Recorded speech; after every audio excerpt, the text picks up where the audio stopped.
Hey everybody, I'm Lindsay Adler and I'm a portrait and fashion photographer based in New York City. For this particular image, I was inspired by dramatic Hollywood glam, 1940s inspired. She has beautiful hairstyling here, beautiful girl, so I wanted to do something dramatic. And so what popped into my head immediately is that I have to have shadows, I have to have sculpting to the face, and so one of the best ways to do that is something called short light. Short light is when the shadow side of the face is closest to the camera. When your main light is in front of the subject, when you put the light off to the left or right, there's a shadow cast.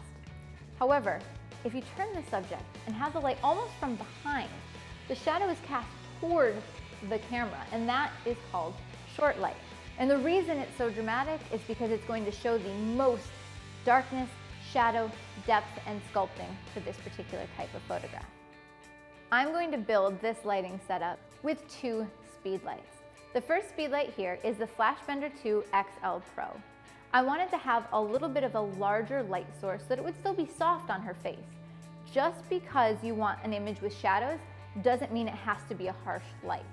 So I want to have nice flattering light on her skin, but I'm going to move it far off to the side to give me more depth and shadow. This is actually the perfect positioning of this light based on what I was looking for. For how she was posed, if you look, she has Rembrandt light in the shadow side of her face towards the camera. So you'll see a triangle of light. So it's very, very dramatic, very moody, but she also has light in both eyes and catch lights in both eyes.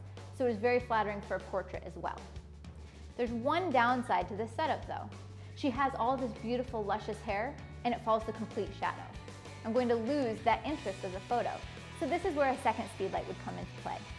And the modifier that I've chosen is the FlashBender 2 XL Pro with a diffusion panel. So basically what this does is it turns it into a pretty large size softbox. What I wanted a softbox for is to give that nice sheen to her hair. The larger the light source is relative to the subject, the softer that light is and the more it'll wrap around. So I've brought it in very, very close to make it large relative to my subject.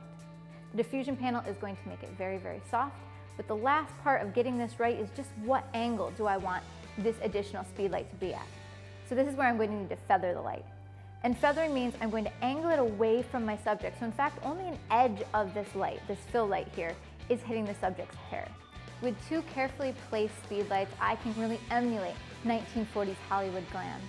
The first speedlight I have in a short light position, so the shadow side of the face is closest to the camera, giving me shape and drama. The second speedlight I have carefully placed to give her definition from the background and to give a beautiful shine to her hair.